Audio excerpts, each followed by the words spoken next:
Sir నమస్తే అండి. ఏం పేరు మీకు? హరిచందర్ సార్. హరిశ్చంద్ర. లోకలేనా అండి? లోకలే పరిగి. పరిగి. సార్ మరి చేవెళ్ళ కాన్స్టిట్యున్సీ ఎంపీ ఎలక్షన్స్ జరుగుతూ ఉన్నాయి. అంటే మామూలుగా దేశం మొత్తం జరుగుతూ ఉన్నాయి. మరి ఏమనుకుంటున్నారు? దేశంలో ఏ పార్టీ అధికారంలోకి వచ్చే అవకాశం ఉంది? ఇక్కడ మన లోకల్లో తెలంగాణలో 17 స్థానాలు ఎంపీ స్థానాలు ఉన్నాయి కాబట్టి ఏ పార్టీ ఎన్ని గెలుచుకుంటుంది? ఇక్కడ ఏ పార్టీ అధికారంలోకి వస్తే బాగుంటుందని మీరు అనుకుంటున్నారు? ఒక ఓటర్గా మేము ఇప్పుడు పరిస్థితి అయితే బీజేపీ వస్తామని అంటుర్రు కానీ వాళ్ళకి క్యాడర్ లేదు, కేటర్ లేదా? లేదు కార్యకర్తలు లేరు. 3 రోజులు ఎలక్షన్ అన్నప్పుడు మూటలన్నీ చదురుకొని బండ్లు గిండ్లు ఏం కనిపించాయి. మొత్తం వాళ్ళు కూడా రంజిత్ రెడ్డికి కాంగ్రెస్కే చేసేటోళ్ళు.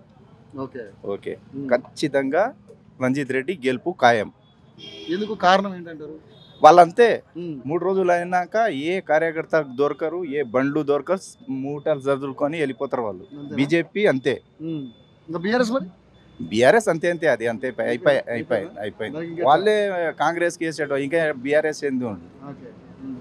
సో అయితే ఇక్కడ పోటీ ఏమి ఉండదు అంటారా? ఏముండదు,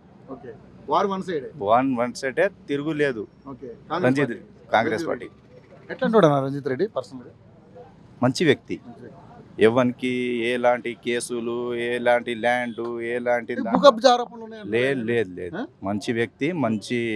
అందుకోసమే రేవంత్ రెడ్డి ఆయనకు మంచి కాబట్టి ఈ పార్టీ నమ్మి బిపామి ఇచ్చింది. 100% గెలుస్తాడు. ఓకే, ఎట్లుందన్నా మీకు? అంటే ఇప్పుడు ప్రభుత్వం మారింది కదా, గత 10 ఏళ్ళు బీఆర్ఎస్ ప్రభుత్వం చూశారు, కాంగ్రెస్ గవర్నమెంట్ వచ్చింది, ఎలా అనిపిస్తుంది? ఇంకా 100 రోజులు కాలేవు, చేస్తాడు 100%. రేవంత్ రెడ్డి అనేది చేస్తాడు, ప్రతి ఒక్కరికి నమ్మకం ఉంది.